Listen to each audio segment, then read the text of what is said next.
Hello guys, இன்னைக்கு நம்ம வீடியோவில் ரைஸ் கீர் ரெசிபி தான் பார்க்க போகிறோம். ஸோ இது வந்து தமிழ்நாடு சைடில் முத்தஞ்சன்னு சொல்லுவாங்க. ஸோ வாங்க எப்படி செய்யலான்னு பார்ப்போம். இதுக்கு வந்து ஃபஸ்ட்டு நம்ம பாஸ்மதி ரைஸ் வந்து ஒரு 3-4 மணி நேரம் ஊற வைக்கணும். இது ஏன் இவ்வளோ நேரம் ஊற வைக்கிறாங்கன்னு சொல்லிட்டு நான் அப்புறமா சொல்கிறேன். அதுக்கப்புறம் ஒரு 10-15 பாதாம் வந்து கொதிக்கிற தண்ணியில் ஒரு 5 மினிட்ஸ் போட்டுட்டோம்னா அதனோட தோல் நல்லா உரிக்க வந்துடும். தோல் உரிச்சிட்டு மிக்ஸி ஜாருக்கு மாற்றிட்டு நல்லா பேஸ்ட் மாதிரி அரைச்சி வச்சுக்கோங்க. ஸோ இப்போ வந்து நான் பாஸ்மதி ரைஸ் 4 மணி நேரம் ஊற வைக்க சொன்னேன் இல்லையா, அது எதுக்குன்னா இந்த மாதிரி கையில் உடைக்கும்போது நம்மளுக்கு வந்து நொய்யாக கிடைக்கும்.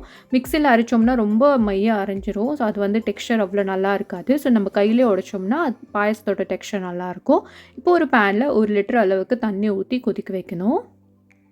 இதே தண்ணியில் ஒரு 4 ஏலக்காய் தட்டி அதனோட விதையை மட்டும் போட்டுக்கோங்க. இப்போது தண்ணி கொதி வர ஆரம்பிக்கும் போது நம்ம கையாலே உடைச்சோம் இல்லையா, அந்த பாஸ்மதி ரைஸ் இதில் போட்டுக்கணும். போட்டுட்டு மீடியம் ஃப்ளேமில் இந்த பாஸ்மதி ரைஸ் வந்து நல்லா வேக வச்சுக்கணும். சில பேர் வந்து ப்ரெஷர் குக் பண்ணுவாங்க, ப்ரெஷர் குக்கும் பண்ணலாம். ஆனால் அது வந்து குழஞ்சி போக சான்சஸ் இருக்குது. அப்போ கீரோட டெக்ஸ்சர் அவ்வளோ நல்லா இருக்காது. ஸோ இந்த மாதிரி ஓப்பன் வெசலில் நீங்கள் வேக வச்சிங்கன்னா அந்த டெக்ஸ்சர் வந்து இன்னுமே நல்லாயிருக்கும். இப்போ வந்துருச்சு. இதில் வந்து 1 லிட்டர் அளவுக்கு ஃபுல் க்ரீம் மில்க் ஊற்றணும். ஸோ இதில் வந்து நார்மல் மில்க் ஊற்றினா அவ்வளோ டேஸ்ட் நல்லா இருக்காது. ஸோ நீங்கள் வந்து ஃபுல் க்ரீம் மில்க் யூஸ் பண்ண பாருங்கள். ஸோ 1 லிட்டர் ஊற்றிட்டு இதை நல்லா மிக்ஸ் பண்ணிவிட்டு கொதி வர வரைக்கும் வெயிட் பண்ணணும். ஸோ கொதி வந்த உடனே இப்போ வந்து ஃப்ளேமை சிம்மில் போட்டுட்டு 15 மினிட்ஸ்க்கு கைவிடாமல் கிளறி நம்ம வந்து வேக வைக்கணும்.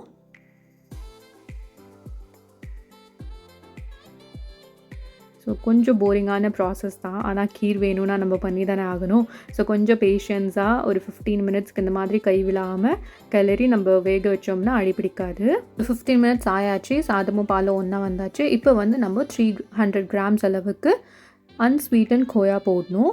ஸோ ஸ்வீட் உள்ள கோயா வேண்டாம், அன்ஸ்வீட்டன் கோயா போடணும். போட்டுட்டு இதுவும் சிம்மில் வந்து கைவிடாமல் கிளறிட்டே இருங்க. ஸோ அந்த வந்து கோயாலாம் மெல்ட் ஆகணும்.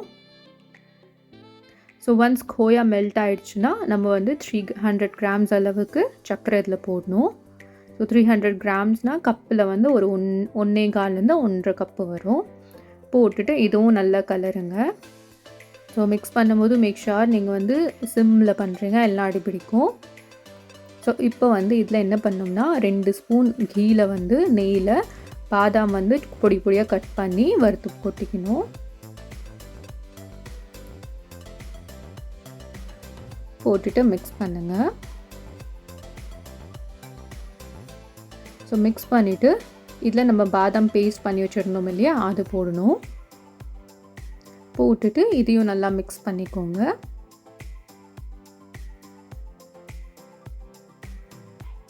இதில் தான் கடைசியாக வந்து நான் இங்கே எல்லோ கலர் ஃபுட் கலர் சேர்த்துக்கிறேன். ஸோ என்கிட்ட வந்து சாஃப்ரான் இல்லை. உங்கள்கிட்ட குங்குமப்பூ இருந்துச்சுன்னா அது வந்து பாலில் ஊற வச்சுட்டு நீங்கள் வந்து குங்குமப்பூவும் யூஸ் பண்ணிக்கலாம்.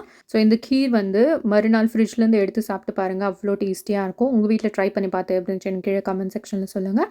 தேங்க்ஸ் ஃபார் வாட்சிங்.